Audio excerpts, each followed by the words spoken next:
और बयान वापस उत्तर प्रदेश की राजनीति में गूंज रहा है। वो बयान है जिसका फायदा हरियाणा, महाराष्ट्र और बिहार के चुनावी रण में आ चुका है। नारा है बटेंगे तो कटेंगे। लगभग सवा साल के बाद उत्तर प्रदेश में विधानसभा चुनाव होने जा रहा है। सियासी संग्राम करीब है तो वही नारा फिर लौट आया और बीजेपी इस नारे को हिंदू एकता का मंत्र बता रही है। विपक्ष इसे खुला चुनावी ध्रुवीकरण बता रहा है।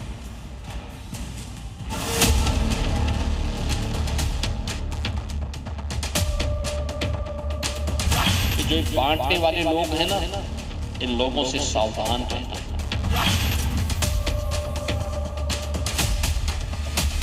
जितने भी भारतीय लोग हैं, मुत्तफिक रहें, मुत्तहिद रहें, भाईचारे के साथ रहें।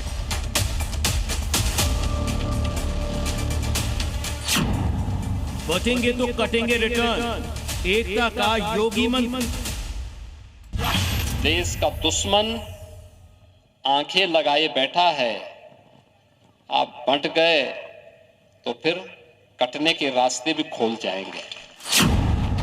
बटेंगे तो कटेंगे का नारा योगी के साथ मौलाना। भारतीय लोग हैं, वो लोग जो है मुत्तफिक रहें, मुत्तहिद रहें, भाईचारे के साथ में रहें, आपस में प्यार मोहब्बत के साथ में रहें।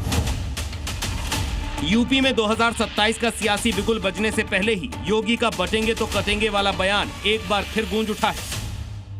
यूपी के सीतापुर में एक धार्मिक कार्यक्रम के दौरान सीएम योगी आदित्यनाथ ने एक बार फिर अपना ब्रह्मास्त्र चलाया और बटेंगे तो कटेंगे का नारा दोहराया। आप बंट गए तो फिर कटने के रास्ते भी खोल जाएंगे। योगी ने यह नारा दोहराते हुए बांग्लादेश में हिंदुओं पर हो रही हिंसा का हवाला देते हुए खामोशी पर भी सवाल खड़े कर दिए। ये सब मौन है। ये मरने वाला हिंदू कौन है? ये सब दलित हिंदू है। ये दलित हिंदू है। कोई नहीं बोल रहा है। केवल कुछ हिंदू संगठनों को छोड़ दिया जाए और धर्माचार्यों को छोड़ दिया जाए, लगता है सबका मुंह बंद हो गया है, क्योंकि मरने वाला हिंदू है। हैरानी इस बात की है कि योगी के जिस बयान को विपक्ष ध्रुवीकरण बताता रहा है, उसी बयान पर मौलाना योगी के साथ खड़े नजर आ रहे हैं। मुख्यमंत्री योगी आदित्यनाथ जी कहते हैं कि बटोगे तो कटोगे। बिल्कुल बात उनकी दुरुस्त है और वो जो कह रहे हैं वो बांग्लादेश के परिप्रेक्ष्य में कह रहे हैं।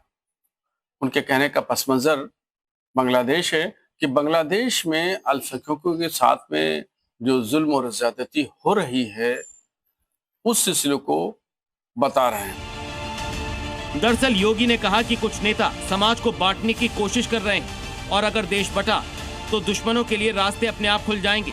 और योगी ने बकायदा बांग्लादेश में हिंदुओं पर हो रहे हमले के मुद्दे को भी उठाया था।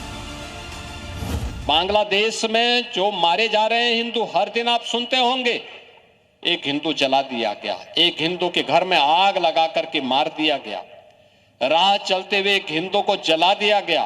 प्रतिदिन समाचार आ रहे हैं बांग्लादेश से। ये सब मौन है। हालांकि योगी के बटेंगे तो कटेंगे वाले बयान पर मौलानाओं की अलग अलग राय है। उन्होंने ये उपदेश कहीं भी दिया, लेकिन उत्तर प्रदेश के मुख्यमंत्री हैं और एक आध्यात्मिक गुरु हैं। हम उनका सम्मान करते हैं और हम ये मानते हैं कि मुख्यमंत्री जब बोलता है, एक आध्यात्मिक गुरु जब बोलता है, तो खाली एक धर्म के लिए नहीं बोलता, बल्कि सारे धर्मों के लिए बोलता है। उनका ये मैसेज बहुत अच्छा मैसेज है कि बट गए तो कट जाएंगे। लेकिन अब जरा ये समझिए कि आखिर बटेंगे तो कटेंगे का नारा एक बार फिर क्यों लौट आया है। दरअसल महाराष्ट्र चुनाव के दौरान सीएम योगी ने बटेंगे तो कटेंगे का नारा दिया था, जिसके बाद महाराष्ट्र चुनाव में एनडीए को जबरदस्त जीत मिली थी। हरियाणा और बिहार चुनाव में भी इस नारे की ताकत दिखी थी। और अब जबकि यूपी में अगले साल 2027 में चुनाव है, समाजवादी पार्टी पीडीए के भरोसे ताल ठोक रही है। ओवैसी की पार्टी ने भी यूपी में एंट्री का ऐलान कर दिया है। तो योगी ने एक बार फिर हिंदुओं को एकजुट करने के लिए बटेंगे तो कटेंगे का नारा दिया है। बटिए मत, क्योंकि जब भी बटे थे तो कटे थे।